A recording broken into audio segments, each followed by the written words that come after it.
১৬তম মুসলিম হিসেবে নোবেল পুরস্কার জিতলেন ফিলিস্তিনি বংশোদ্ভূত উমর এম ইয়াগি।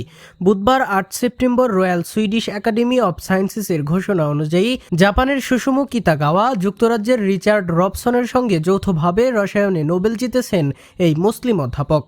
ধাতু জৈব কাঠামো উদ্ভাবনের জন্য যৌথভাবে এই পুরস্কার পেয়েছেন তারা। Royal Swedish Academy of sciences জানায়, এই তিন বিজ্ঞানী এমন এক নতুন ধরনের আণবিক স্থাপত্য তৈরি করেছে যার মধ্যে গ্যাস ও রাসায়নিক পদার্থ প্রবাহিত হতে পারে। এই কাঠামো পরিবেশ বান্ধব প্রযুক্তির ক্ষেত্রে এক বৈপ্লবিক সম্ভাবনা তৈরি করেছে, যেমন মরুভূমির বাতাস থেকে পানি আহরণ, কার্বন ডাইঅক্সাইড ধারণ, বিষাক্ত গ্যাস সংরক্ষণ কিংবা রাসায়নিক বিক্রিয়া ত্বরান্বিত করা। কে এই উমর এম ইয়াগি? ১৯৬৫ সালে জর্ডানের আম্মানে এক ফিলিস্তিনি শরণার্থী পরিবারে জন্মগ্রহণ করেন উমর মাওয়ানেস ইয়াগি। অনেক ভাই বোন এক ঘরে গাদাগাদি করে থাকতেন, ছিল না বিশুদ্ধ পানি বিদ্যুতের সুবিধা।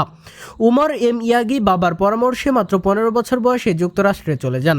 তিনি হ্যাডসন ভ্যালি কমিউনিটি কলেজ এবং ইউনিভার্সিটি অ্যাট অ্যালবানি SUNY থেকে স্নাতক ডিগ্রি অর্জন করেন। স্নাতকোত্তর পড়াশোনা করেন ইউনিভার্সিটি অব ইলিনয়ে এবং ১৯৯০ সালে PhD ডিগ্রি লাভ করেন। পরে হার্ভার্ড বিশ্ববিদ্যালয়ে National Science Foundation postdoctoral fellow হিসেবে কাজ করেন। ২০২১ সালে সৌদি আরবের রাজার রিয়াল ডিক্রি অনুযায়ী সৌদি নাগরিকত্ব পান উমর এম ইয়াগি। একাডেমিক ক্যারিয়ারে তিনি Arizona state university, university of Michigan এবং ইউনিভার্সিটি অব ক্যালিফোর্নিয়া লস অ্যাঞ্জেলসে বিভিন্ন পদে কর্মরত ছিলেন।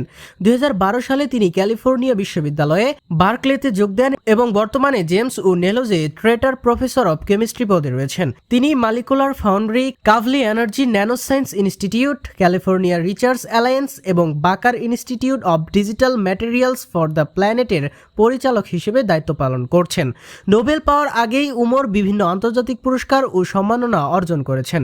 তিনি যুক্তরাষ্ট্রের ন্যাশনাল একাডেমি অব সায়েন্সেস এবং জার্মান ন্যাশনাল একাডেমি লিওপোল্ডিনার নির্বাচিত সদস্য। ২০২৫ সালে তিনি কার্নেগি কর্পোরেশন অব নিউ ইয়র্কের গ্রেট ইমিগ্রেন্ট অ্যাওয়ার্ড পান। নোবেল জেতার পর প্রথম প্রতিক্রিয়ায় উমর বলেন, আমার বাবা মা খুব একটা পড়তে বা লিখতে পারতেন না। এটা কঠিন একটা যাত্রা ছিল। বিজ্ঞানী এটা করে দেখানোর সুযোগ দিয়েছে।